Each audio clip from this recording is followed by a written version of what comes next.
The leaders of the coup in Niger have refused to receive representatives from the United Nations, the African Union and the regional organisation ECOWAS.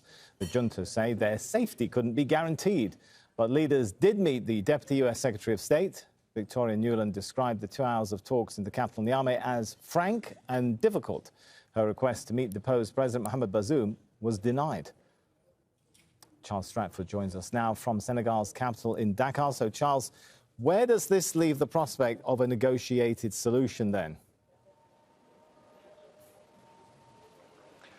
Well, these avenues, seemingly for a negotiated solution, are getting increasingly slim. This is just the latest rebuttal by the Niger coup leaders for seemingly any kind of dialogue. Let's bear in mind that so far there have been delegations sent by Nigeria, by ECOWAS, by Chad, as you say, by the acting Deputy Secretary of State, Victoria Nuland, and then today this new delegation, which was the AU, the African Union, ECOWAS, again rebutted. So they seem entrenched. There seems to be this complete refusal by the Niger leadership to free President Bazoum. There has been a letter, an official statement made by the military leaders in Niger, putting a little bit more detail as to why they say they didn't allow this latest delegation to come in. They said the current context of public anger and revolt following the sanctions imposed by ECOWAS does not permit the welcoming of the delegation in the required conditions of serenity and security. Well, as you can imagine, members of ECOWAS and ECOWAS's backers are going to see this as being a pretty poor excuse.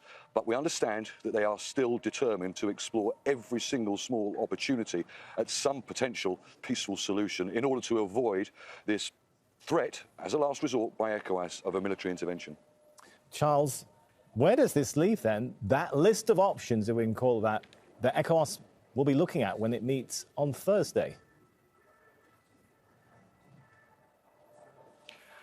Well, at the moment, ECOWAS is still very much challenged by the basics of trying to pull together the respective countries, that is, potential deployment of troops. We've seen the kind of problems that Nigeria has suffered, or certainly the Nigerian president, who of course is the chairman of ECOWAS.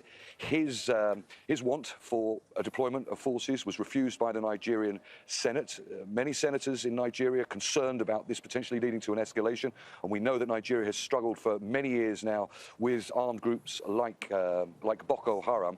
Interestingly also, analysts are saying there seems to be potential pushback by ECOWAS countries because this kind of intervention that has been so heavily endorsed by the former colonial power in many of these countries is seen potentially as being very politically explosive in those countries because, of course, there are opposition groups that are very much against the continued, what they say is the meddling by France, the former colonial power, and any exterior countries, foreign countries, in the internal affairs of these respective states. So there seems to be potential fears there also.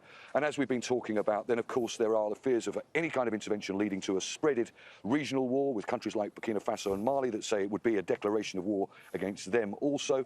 The armed groups situation. And there's also pushback, of course, from non-ECOWAS members that border Niger. You know, Algeria has said that it wants no part in it and would see any kind of intervention as being a threat on Algeria. Chad, although it has been trying to negotiate and mediate, also says it wants no role in any military intervention. So, yeah, this latest rebuttal, this latest refusal to allow this delegation in does not bode well for any kind of peaceful solution as we go forward towards that scheduled meeting by ECOWAS on Thursday. All right, thanks so much. Charles Stratford there.